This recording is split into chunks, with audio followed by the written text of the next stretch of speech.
요즘 보니까 그 코로나 시대를 반영하는 신조어가 참 많이 만들어졌더라고요. 재밌는 그 내용들이 참 많이 있었습니다. 그 많은 한 30여 가지 정도 되는데 그 중에서 가장 그 제게 인상 깊었던 말이 뭐냐면 그 돌밥이라고 하는 말이에요. 아이들이 학교도 안 가고 집에 머물다 보니까 주부들이 하루 삼시세끼 밥을 계속해서 챙겨야 되잖아요. 그래. 돌아서면 밥. 그거에 대한 그 말로 돌밥 그런 말도 있고, 집콕이라는 말도 있고, 확진자, 이것은 여러분 다 아시죠? 확진자, 또 살천지, 뭐 이런 재밌는 말들이 많이 생겨났더라고요. 그런데 그 중에서 코로나 블루라고 하는 말도 있습니다. 이 블루라고 하는 색은 우울감을 뜻하는 그런 색깔이지 않습니까?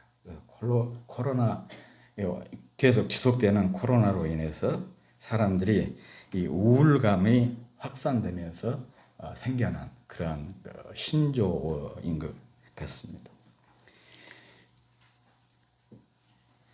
코로나가 장기화되면서 매일 매체에서 듣고 보는 것이 감염 위험이다 보니까 사람들이 심한 스트레스를 받고 우울감을 느끼게 된 것입니다.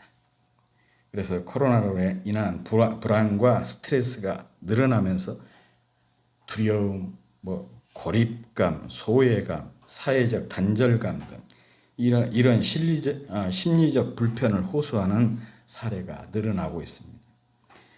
이런 상황을 코로나 블루라고 표현한 것인데, 이런 코로나 블루, 그러니까 우울감이 발전하게 되면 뭐가 되냐? 우울증이 되는 거예요. 그런데 우울증을 보니까 마음의 감기라 심리학에서는 그렇게 표현을 하더라고요. 왜 이 우울증을 마음의 감기라고 그러냐?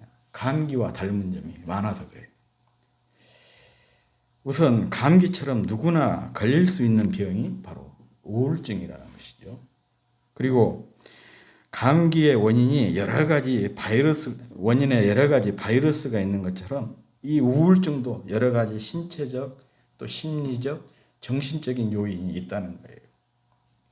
그리고 세 번째, 이 감기 자체는 큰 병은 아니지만은 제때 치료하지 않으면 이게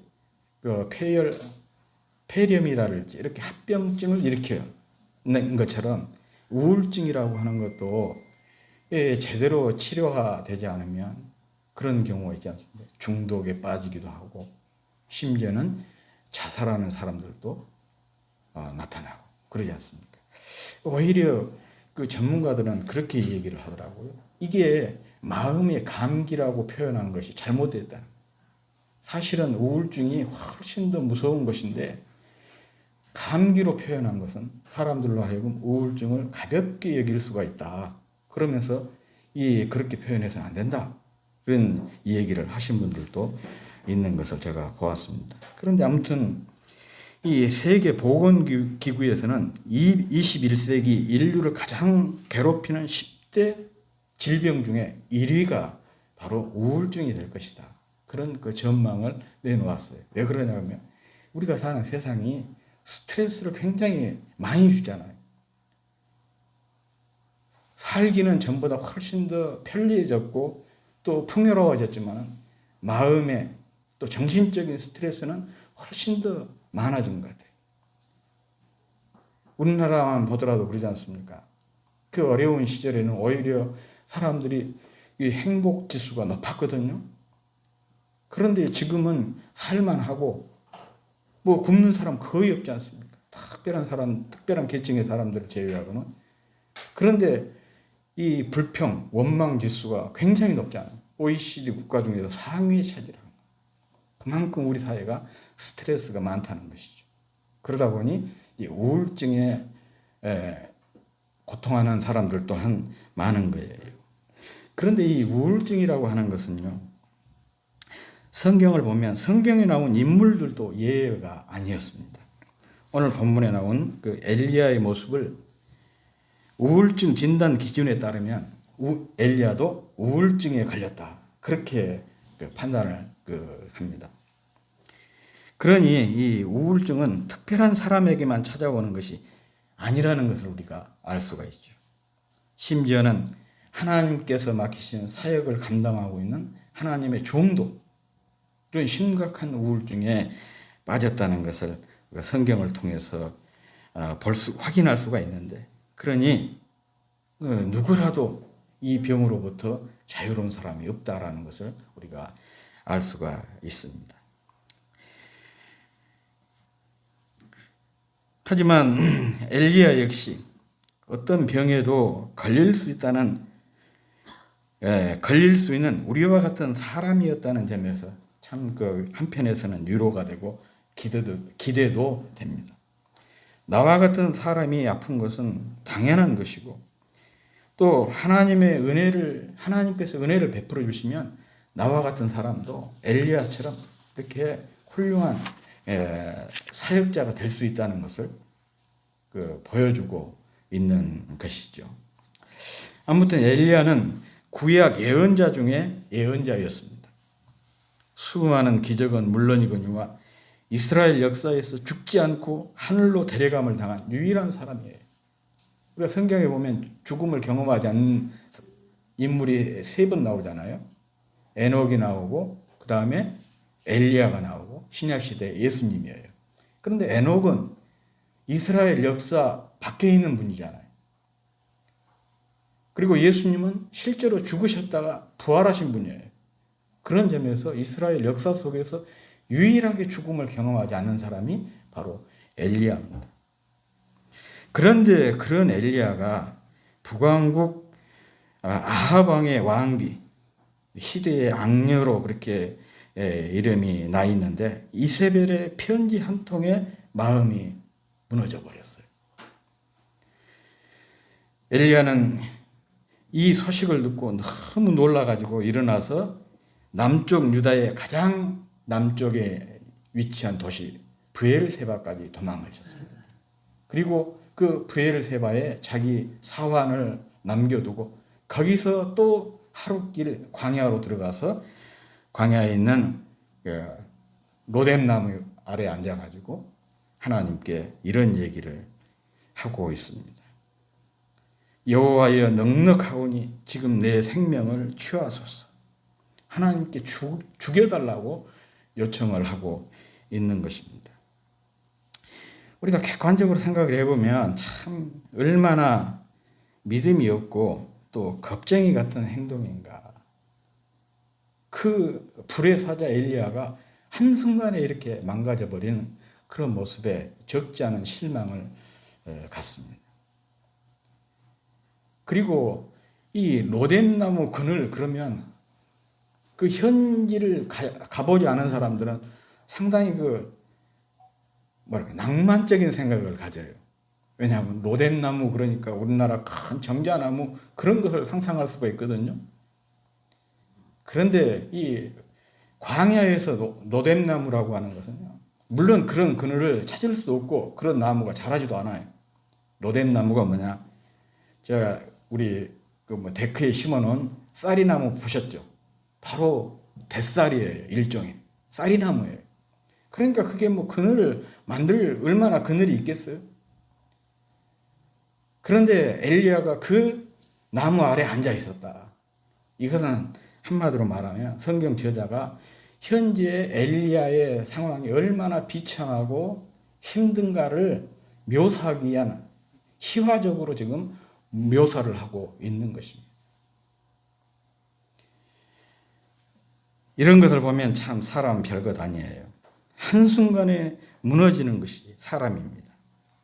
하나님의 능력을 경험한 사람도 마찬가지입니다.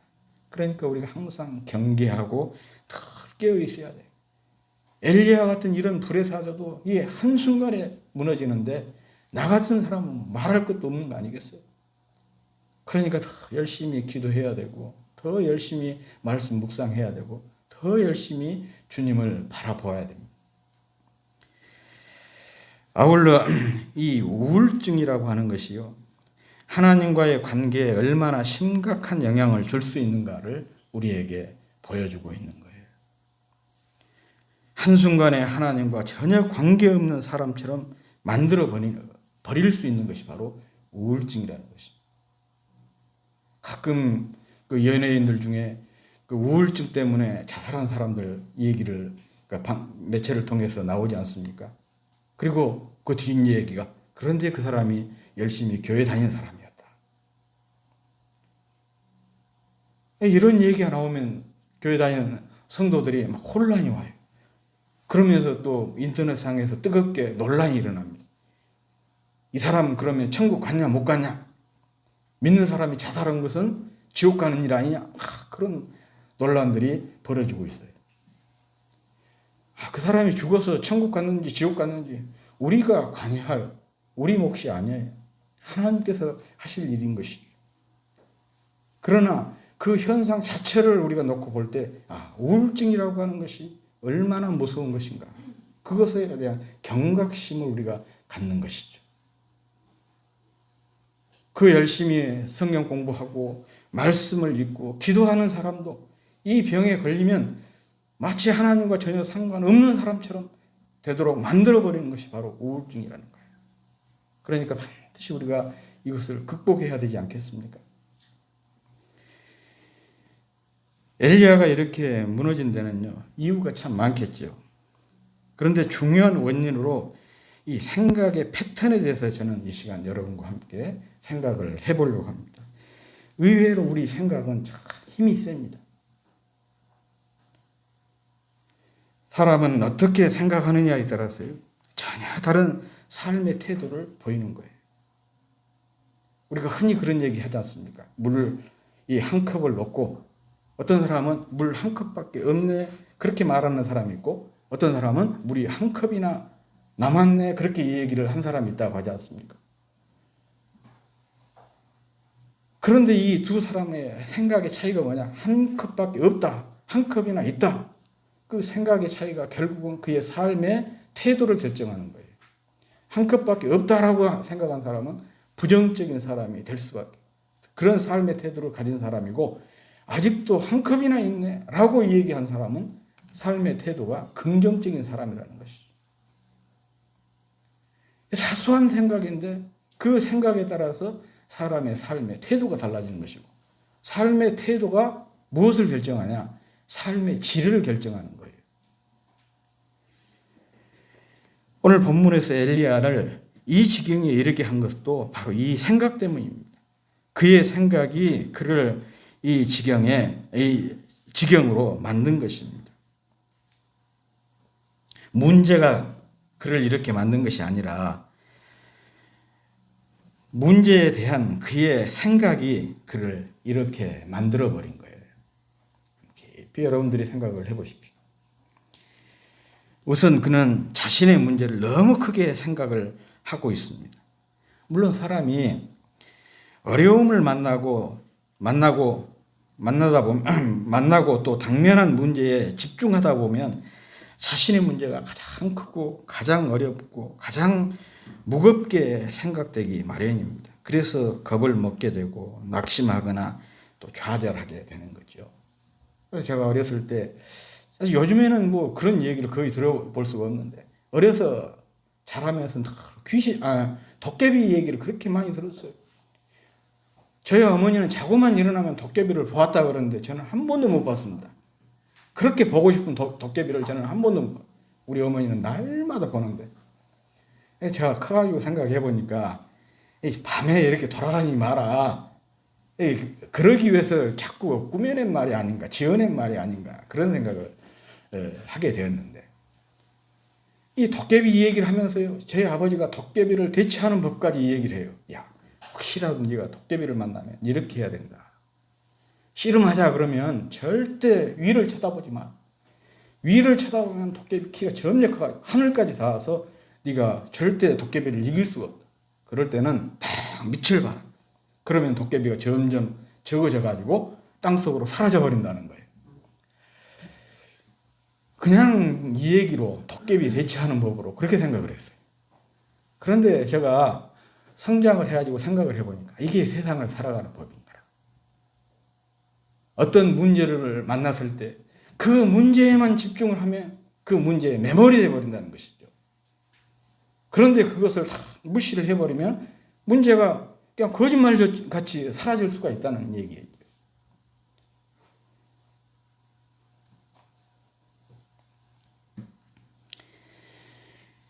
그러나 이 믿음의 사람은 그래서 다른 것 같아요. 믿는다고 해서 문제를 만나지 않는 것이 없고, 또 믿는다고 해서 어떤 어려운 일을 겪지 않는 것이 아니잖아요. 믿는 사람에게도 믿지 않는 사람과 똑같이 어려운 일을 당할 수가 있어요. 그런데 믿는 사람들은 조금 다른 게 뭐냐? 이런 문제에 주눅들지 않고 당당하게 문제에 맞서게 된다는 것이죠. 왜 문제 앞에 당당하게 맞서게 되느냐? 문제를 보는 것이 아니고 문제보다 크신 하나님을 보기 때문에 그 문제를 넘어설 수가 있는 거예요. 우리가 그 사례를 성경에서 찾아볼 수 있지 않습니까? 이스라엘 백성과 블레셋 사이에 전적이 일어났어요. 이 엘라 전투라고 하는데, 그 엘라 전투에서 블레셋 사람들이 내세운 사람이 있었는데 그가 누구냐? 골리앗이었어요. 엄청나게 큰 그 거인이 배틀체 같은 그런 칼을 들고 호령을 해요. 그러니까 이스라엘 백성들이, 그 병사들이 거기 앞에서 어금이 저려가지고 마치 메뚜기처럼 전장으로 나가는 것이 아니고 전부 다 굴 속으로 숨어버렸어요. 그렇게 한 달 동안을 그 이스라엘 백성들이 블레셋 사람들과 싸움을 못하고 벌벌 떨고 있을 때 그 전장터에 누가 나타나게 됩니까? 다윗이 나타나잖아요. 그때 다윗은 10대 후반이었어요. 그런데 이런 다윗이 자기가 골리앗과 싸우겠다고 갑옷도 입지 않고 또 방패도 칼도 들지 않고 그저 물맷돌을 들고 나가서 골리앗과 맞서 싸우지 않습니다. 그래서 단박에 골리앗을 무너뜨려 버렸어요. 아니, 다윗도 사람인데 왜 이스라엘 모든 백성들이 두려워하는 골리앗 앞에서 다윗이 그렇게 당당할 수가 있었느냐? 바로 다윗은 골리앗을 바라본 것이 아니고 골리앗 배후에 있는 하나님을 보았기 때문에 가능했던 거예요. 그런데 사울을 비롯한 모든 이스라엘 백성들은 누구만 봤냐? 골리앗만 본 거예요. 하나님을 놓쳐버린 거예요. 그러니까 어금이 저려서 도저히 골리앗 앞에 나설 수가 없었던 것이거든요. 오늘 본문에서 엘리야도 마찬가지입니다. 이 문제 앞에서 하나님을 놓쳐버린 거예요. 하나님을 보지 못하고 문제만 본 것입니다. 그래서 문제에 매몰이 된 것입니다. 이세벨의 협박 편지만 본 것이죠. 이렇게 되면은요, 사단이 우리의 문제를 현미경 위에다가 탁 올려다 놓고 현미경으로 막 100배, 500배 그렇게 확대를 시키지 않습니까? 그렇게 해서 우리 문제를 확대를 시켜버려요. 그러면 우리는 그 문제 앞에 두려움을 가질 수밖에 없고 매몰이 될 수밖에 없는 것이죠. 지금 엘리야가 똑같은 상황입니다.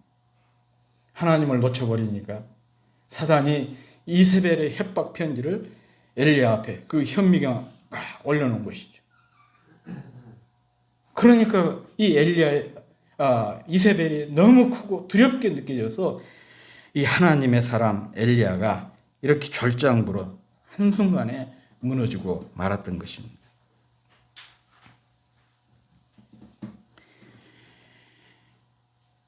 지금 우리 코로나 블루를 극복하는 방법도 여기에 있어요. 이 자꾸 코로나라고 하는 이것을 바라보니까 점점 우리 자신이 쫄아들게 되는 것이고, 그러면서 점점 두려움과 공포는 커지게 되는 거예요. 그래서 이 우울증으로 나아가게 되는 거 아니겠습니까? 사실 지금까지 하나님의 사자로서 엘리야가 했던 사역의 핵심이 무엇이냐? 바로 이것이었어요. 하나님이 누구인지, 하나님이 어떤 분이신지, 어떤 일을 하셨는지, 그것을 선포하는 것이 지금까지 엘리야 사역이었거든요. 하나님이 바로 이 세계 만물을 지으신 분은 하나님이시다. 그 하나님께서 세상을 지배하시고 주관하시고 다스리고 계신다. 그리고 이 세상에 살고 있는 모든 인간의 생사 화복을 주장하시는 이는 하나님이다. 그것이 지금까지 엘리야가 했던 사역의 핵심이었어요. 바로 18장 열왕기 하 18장 내용이 이 엘리야가 450명의 바알 선지자들과 영적 대결을 겨룬 그런 장면 아니겠습니까? 그 영적 전투에서도 바로 그걸 보여준 거예요. 누가 참신이냐, 바알이 참신인지 하나님이 참신인지 그것에 대한 대결이었어요. 그런데 우리가 잘 알다시피 바알 선지 450명 대 엘리야가 다투어서 결국 누가 승리를 했습니까? 엘리야가 승리했잖아요. 엘리야가 믿는 하나님이 참 하나님이고 그 하나님이 우로지택을 땅에 내려서 인간의 삶을 풍요롭게 해주시는 분이라는 것을 증명했습니다. 그래 놓고도 정작 그 사실을 까맣게 잊고 있는 사람이 누구냐? 엘리야예요. 참 그 아이러니죠. 그러다 보니 그가 지금 이 지경에 이르게 된 것입니다. 엘리야까지 이런 것을 보면 입술의 고백이라고 하는 것, 머리로 안다는 것, 그것이 가슴으로 내려오고 또 손과 발로 이어져서 삶으로 실천이 된다는 것이 참 쉽지 않은 것 같아요. 우리가 이렇게 예배를 드리면 머리로 깨닫게 되고 또 어떤 사람은 그래서 입술로 고백도 하게 되고 감동을 받아서 가슴이 뜨거워지기도 하는데 이게 이제 손으로 발로 드러나서 삶으로 표현이 돼야 되는데 참 그 일이 쉽지 않다. 그런 얘기예요. 엘리야라고 하는 선지자도 그런데 우리 같은 사람은 말할 것도 없지 않겠습니까? 그리고 이 엘리야를 위기에 빠뜨린 또 하나의 생각이 뭐냐? 오직 나뿐이다라는 거예요. 오직 나뿐이라는 생각입니다.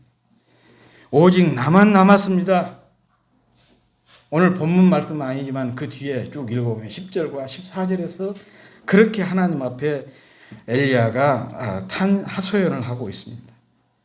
하나님을 섬기는 사람들이 모두 이세벨이 섬기는 바알에게 무릎을 꿇고 그렇지 않은 사람은 이세벨에게 모두 처형을 당해서 살아남은 사람은 오직 엘리야 자신뿐이라는 것입니다. 이는 그가 얼마나 문제에 압도를 당하고 있는지 이세벨의 협박에 얼마나 그가 두려워하고 있는지 그의 심리를 잘 반영하고 있습니다. 사실 그렇습니다. 그는 항상 혼자였습니다. 혼자 사역했고 갈멜산 영적 싸움에서도 450대 1로 혼자였습니다. 그러니 이렇게 탄식하는 것도 무리는 아니라 생각이 듭니다. 제가 우연히 그 뇌 과학에 관한 그런 책을 하나 읽었는데 그 뇌과학자가 따르면 이런 얘기를 해요. 인간의 뇌는 자아 편향적 특성이 있다고 합니다. 그래서 건강한 사람은 자신을 좀 더 이렇게 돋보이게 하고 부정적인 요소들은 자꾸 무시를 하거나 감추게 된대요.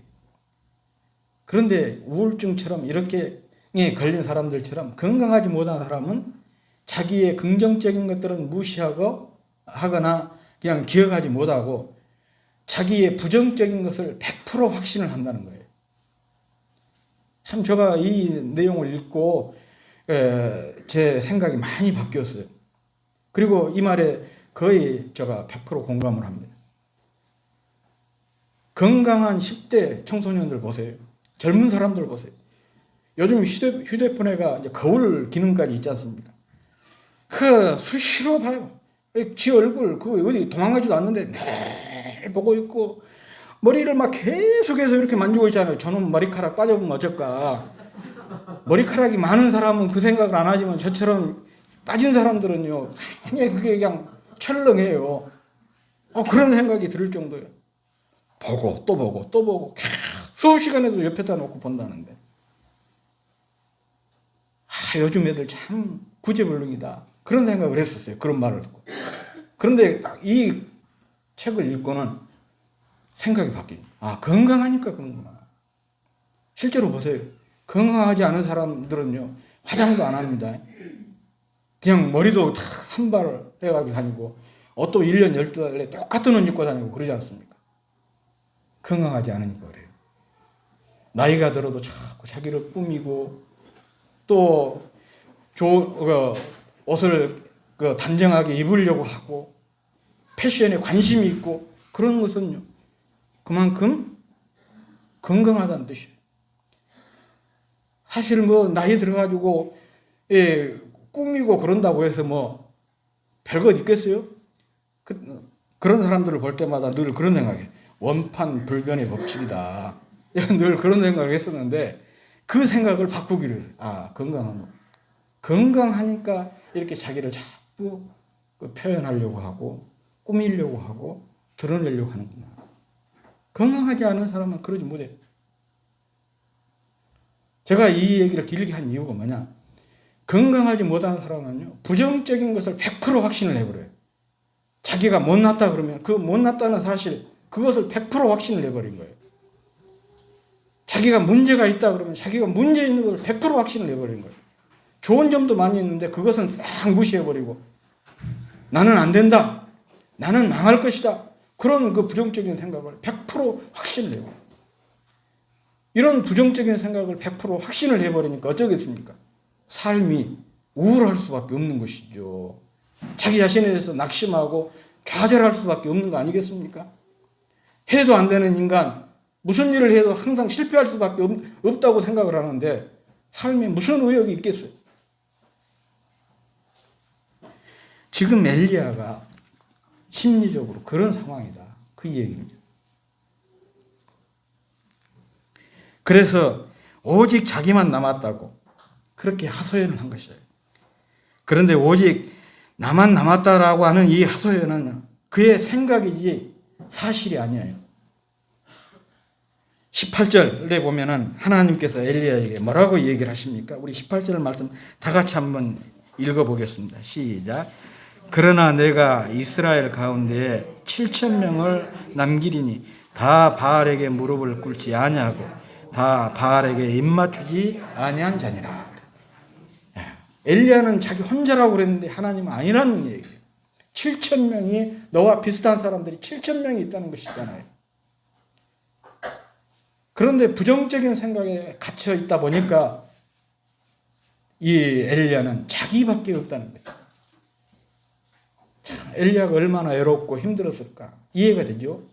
문제는 자기가 스스로 해결할 수 없을 만큼 엄청나게 큰 문제가 자기를 누르고 있는데, 그것을 헤쳐나갈 수, 함께 도울 수 있는 사람이 있다면 그나마 괜찮는데 아무도 자기를 돕는 사람이 없고 자기 혼자 헤쳐나가야 되니까 참 힘들었겠죠. 절망이 되고 좌절이 되고 낙심이 되지 않았겠습니까? 때문에 이렇게 엘리야가 우울증에 빠지게 된 것입니다.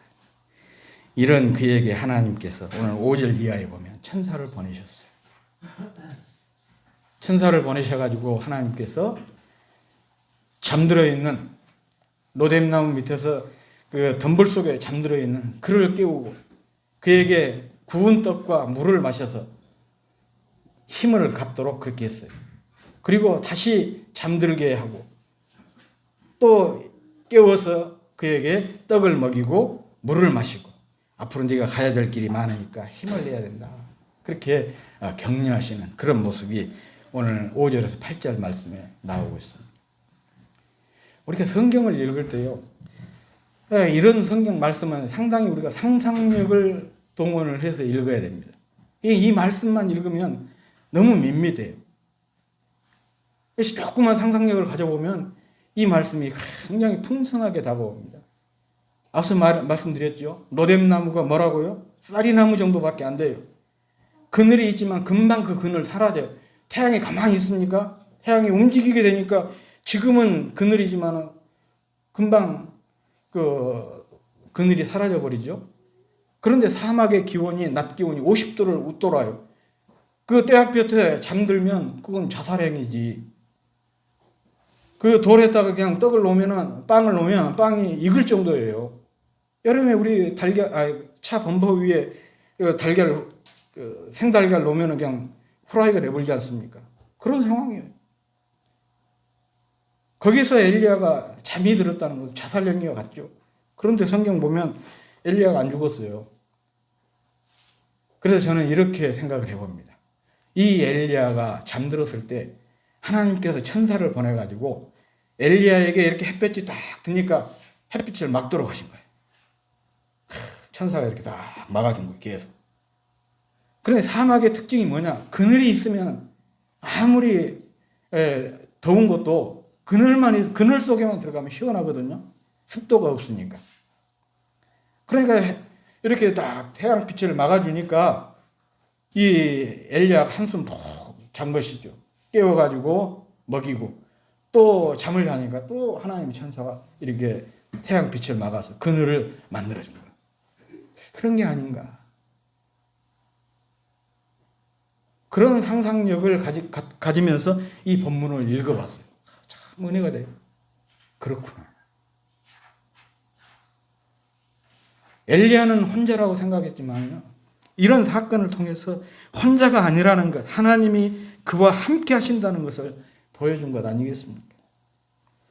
또한 문제만 보지 말고 하나님을 보라는 묵언의 말씀인 것이죠. 이후 엘리야는 회복이 되어서 사역을 성공적으로 잘 마치게 됩니다. 주님은 항상 우리와 함께 하신다고 말씀하셨습니다. 이것은 주님께서 우리에게 약속하신 말씀이에요. 볼지어다 세상 끝날까지 내가 너희와 함께 하리라 그렇게 말씀하셨어요. 그런데 주님의 이 말씀은 그냥 대충 어떤 사람들이 이야기한 것처럼 공수표처럼 그렇게 하는 얘기가 아니에요. 주님의 말씀은 신실하고 절대적입니다. 그래서 시편에서 주님의 말씀을 이렇게 표현하잖아요. 흑도가니에 7번 단련한 은과 같다. 흑도가니에 7번 단련한 은과 같다. 말씀의 진실성과 절대성을 또 신실성을 강조하는 그런 말씀이거든요. 그 말씀으로 주님께서 우리에게 약속하신 거예요. 내가 세상 끝날까지 너희와 항상 함께 하겠다. 그러므로 살면서 인생의 문제를 만났을 때 또 문제에 압도당하지 않고 문제로 인해서 절망하지 않고 문제에 당당히 맞설 수 있는 비결은 바로 이것입니다. 나와 함께 하시는 그리고 문제보다 더 크신 주님을 늘 바라보는 것입니다. 문제의 배후에 계신 주님께 주목하는 것입니다. 한자에 견물생심이라는 말이 있지 않습니까? 어떤 물건을 바라볼 때 거기에 마음이 생긴다는 거예요. 꽃을 보니까 좋다, 이쁘다, 가지고 싶다, 뭐 그런 거. 이걸 보지 않을 때는 그런 생각이 없었는데 이것을 딱 보는 순간 그 생각이 생기잖아요. 이걸 보고 견물생심이라는 거예요. 이것은 무슨 의미입니까? 이 시선 관리를 잘하는 것이 바로 생각 관리, 마음 관리의 비결이라 그런 얘기예요. 그러므로 우리의 눈과 귀를 주님께 집중해야 합니다.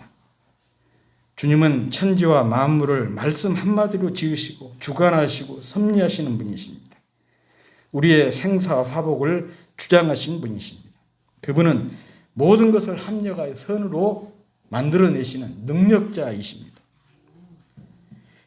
이것이 코로나 시대의 우울감을 예방하는 비결이고 또 누구나 걸릴 수 있는 영혼의 감기와 같은 이 우울증을 극복하는 비결입니다.